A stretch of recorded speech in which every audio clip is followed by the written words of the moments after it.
Pregnancy में constipation 4 में से 3 औरतों को अपनी प्रेगनेंसी के दौरान कभी न कभी इस समस्या का सामना करना पड़ता है।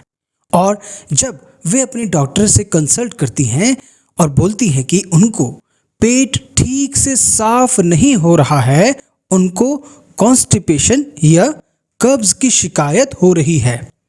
कॉन्स्टिपेशन अगर प्राइमरीली हम बात करें तो 70 से 75 केसेस में कॉन्स्टिपेशन की वजह होती है पुअर डाइट और पुअर लाइफस्टाइल। प्रेगनेंसी के चलते अगर हम अपनी डाइट का ध्यान नहीं रखते हैं, एंजाइटी में रहते हैं, चीज़ों को लेकर परेशान रहते हैं, वाटर इनटेक कम रखते हैं, फिजिकली एक्सरसाइज कम करते हैं, पूरे दिन बैठे रहते हैं या लेटे रहते हैं, तो इसकी वजह से हमारे बॉल मूवमेंट गड़बड़ हो जाती है और कॉन्स्टिपेशन हो जाता है।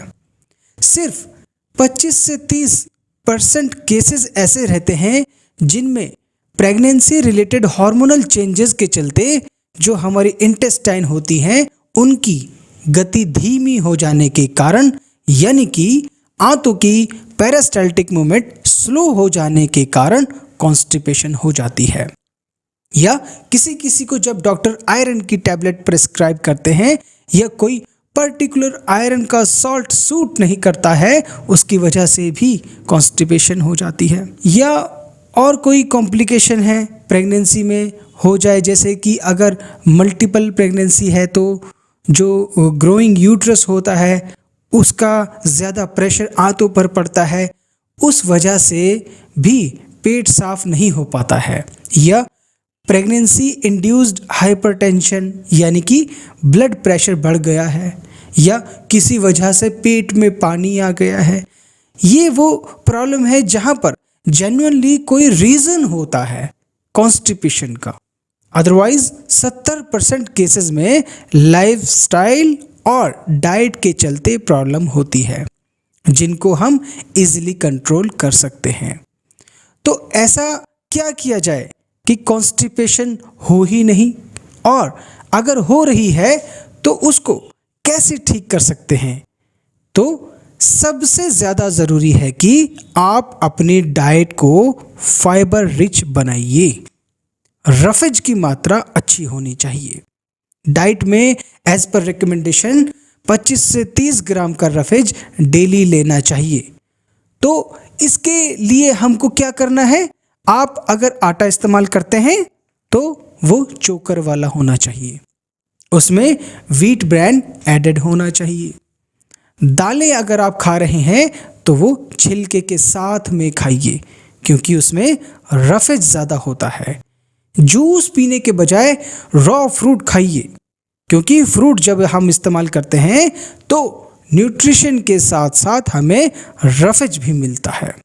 सलाद ज़रूर खाइए और अपनी डाइट के पोर्शन को स्मॉल करिए और फ्रिक्वेंटली खाइए कि पेट एक बार में पेट पर ज़्यादा लोड ना पड़े, यानी कि एक साथ खूब पेट भरकर खाना नहीं खाना चाहिए, थोड़ी थोड़ी मात्रा में बार बार खाएं। जहाँ तक हो सके आप प्रोसेस फूड वो होता है जो नेचुरल फॉर्म से दूर है। बेसन हो गया, मैदा हो गया, ब्रेड हो गया या 5 या 7 घंटे से ज़्यादा बना हुआ खाना हो गया, ओवर कुक्ड फूड हो गया, तो इसमें रफेज की मात्रा कम होती है। इस तरह के खाने का इस्तेमाल नहीं करना चाहिए। और सलाद में आपको ग्रीन लीफी वेजिटेबल्स उनको इस्तेमाल कीजिए। जो फ्रूट हैं जैसे कि पपीता हो गया, इसमें रफेज की मात्रा अच्छी होती है। अगर आप रेगुलर इस्तेमाल कर रहे हैं तो पपीते को आप रेगुलर इस्तेमाल कीजिए। वाटर इनटेक की बात करें, कम से कम 10 से 12 ग्लास डेली पानी पीना चाहिए। और अगर आप रेगुलर एक्सरसाइज में हैं या स्वेटिंग ज़्यादा होती है या आप ऐसी जगह पर रहते हैं जहाँ पर गर्मी ज़्यादा होती है तो पानी की मात्रा को फिर बढ़ा देना है, लेकिन कम से कम 10 से 12 ग्लास तो ज़रूर पीना ही है। और रेगुलर एक्सरसाइज करें। प्रेगनेंसी में महिलाएं बेड रेस्ट करती हैं ये सोचती हैं कि प्रेगनेंसी में एक्सरसाइज करने से मिसकैरेज हो जाएगी या कुछ और प्रॉब्लम हो जाएगी, पर ऐसा नहीं है।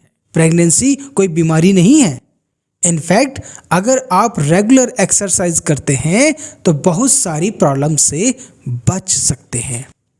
और कॉन्स्टिपेशन में भी अगर आप डेली वॉक करते हैं या स्टेयर्स चढ़ते हैं, कुछ खास योगा करते हैं जैसे कि ताड़ासन हो गया या वज्रासन हो गया, इनको रेगुलरली अपने लाइफस्टाइल में इनको ऐड करते हैं तो कॉन्स्टिपेशन की समस्या से पूर्ण रूप से बचा जा सकता है। फिर भी कभी ये सब कुछ करने के बाद भी आपको कॉन्स्टिपेशन हो रहा है तो कुछ ओवर द काउंटर यानी कि जो मेडिसिन इजीली अवेलेबल होती हैं और प्रेगनेंसी में जिनका नुकसान नहीं होता है वो आप ले सकते हैं।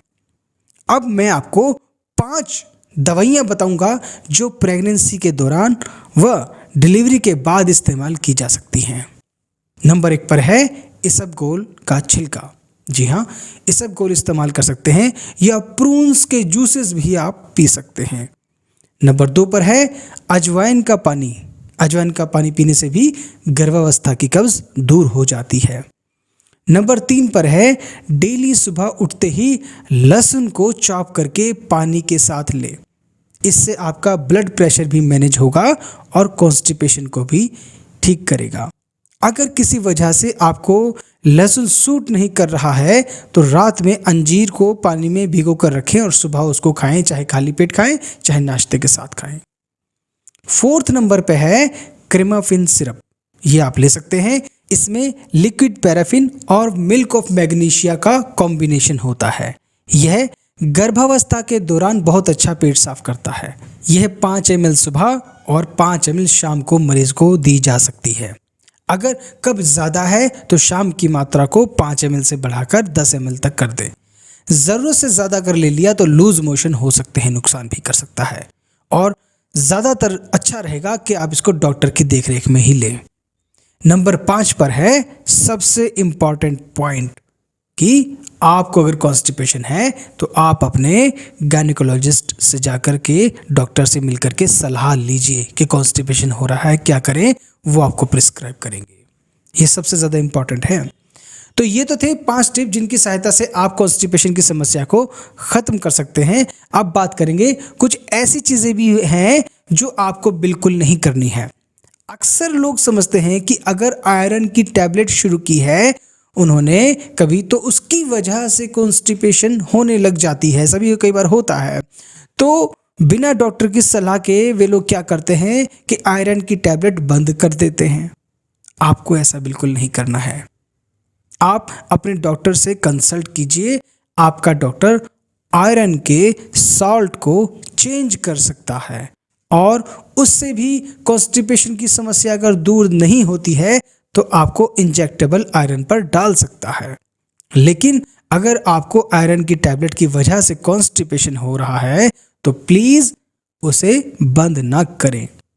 इसी तरह से आप कभी कभी बिना डॉक्टर की सलाह के पेट साफ की गोलियां लेनी शुरू कर देते हैं या कुछ चूरन इस्तेमाल करने लगते हैं, तो प्लीज़ ये बिल्कुल नहीं करना है, क्योंकि प्रेगनेंसी में बिना डॉक्टर की सलाह के इन चीज़ों का नुकसान भी हो सकता है। तो ये सावधानियां थी जिनको आपको ध्यान में रखना चाहिए।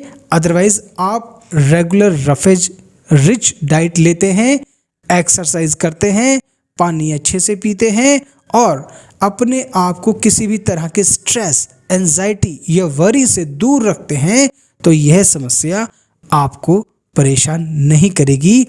अगर आपको कॉन्स्टिपेशन से रिलेटेड आपके कुछ भी सवाल हैं तो आप हमें कमेंट बॉक्स में कमेंट करके पूछ सकते हैं, मैं उनका जवाब ज़रूर दूंगा।